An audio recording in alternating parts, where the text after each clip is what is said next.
Um dos sintomas do coronavírus é a cegueira?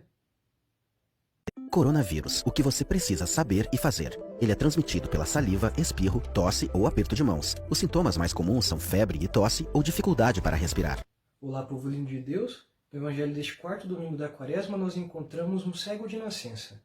Mas se nós formos olhar para os noticiários, nós veremos seres humanos que estão cegos por conta de uma pandemia.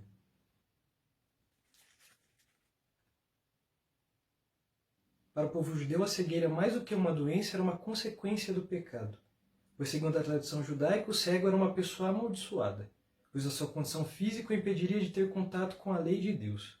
Pois, uma vez que eu sou cego, eu não tenho condições de ler as leis de Deus. Sendo assim, eu sou entregue à ignorância do não conhecimento da vontade divina.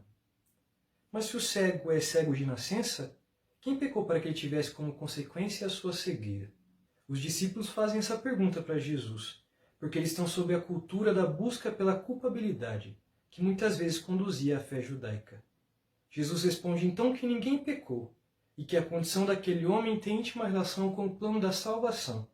O milagre realizado na vida daquele homem simboliza o encontro entre a ação divina e a miséria humana. O Cristo, que é a luz do mundo e que vem dissipar toda a cegueira, toda a escuridão.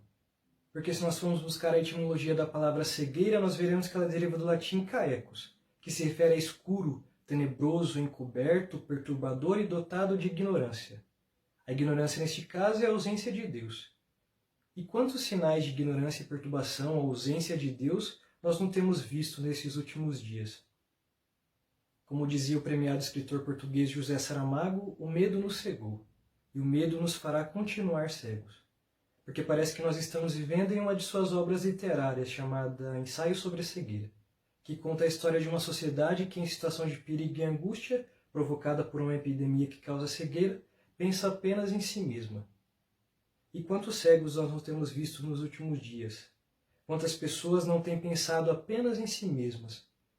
Se nós olharmos os noticiários, nós veremos o egoísmo estampado nas prateleiras vazias dos supermercados.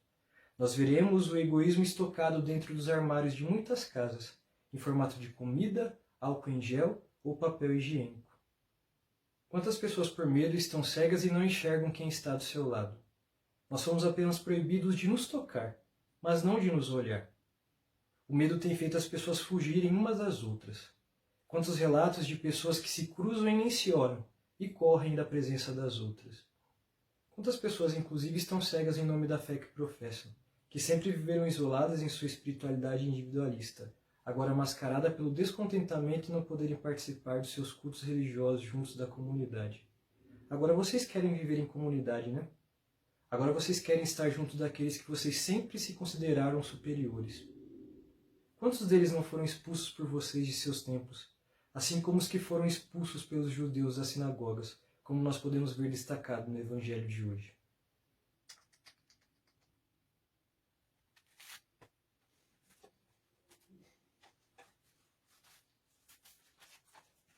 Sem falar naqueles cegos que têm atribuído a Deus o dano que a humanidade tem passado neste momento. Quantas pessoas cegas por conta do ceticismo negacionista, que fecham os olhos para as projeções científicas sobre o corona e para os cenários de emergência enfrentados nos países de estrutura de primeiro mundo e de população menor do que a do nosso país. Quantas pessoas não têm dito, isso tudo é um exagero, se eu me contaminei, isso é responsabilidade minha e ninguém tem nada a ver com isso.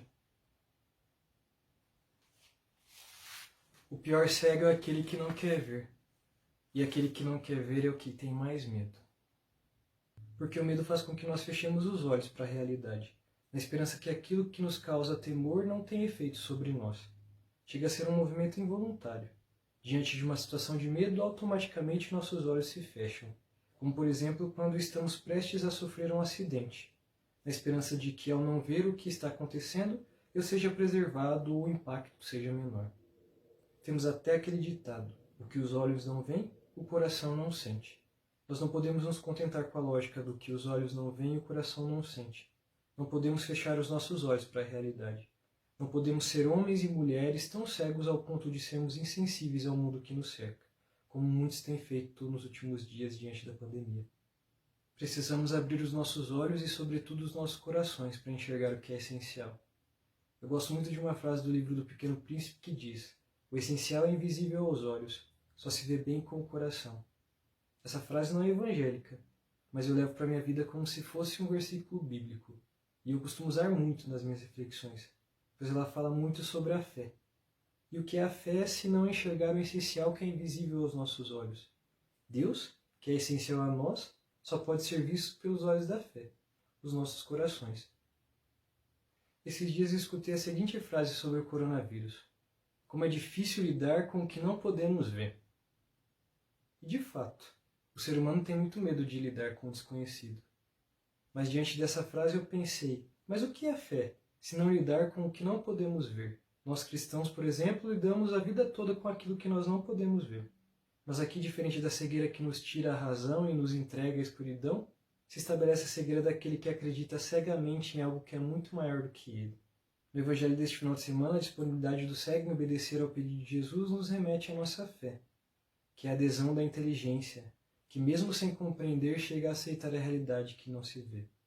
Ela é a verdade complementar que nos faz ver o invisível aos nossos olhos, mas que ecoa intensamente dentro de nós em nossos corações. A fé nos faz acreditar no que diz o Salmo deste final de semana, que mesmo que passemos pelo vale tenebroso, nenhum mal haveremos de temer, pois o pastor que nos conduz sempre estará conosco, com bastão e com cajado, e eles nos darão a segurança. A fé em Deus é o nosso bastão e nosso cajado, que irão nos sustentar e nos amparar nesse período tenebroso que insiste em nos cegar.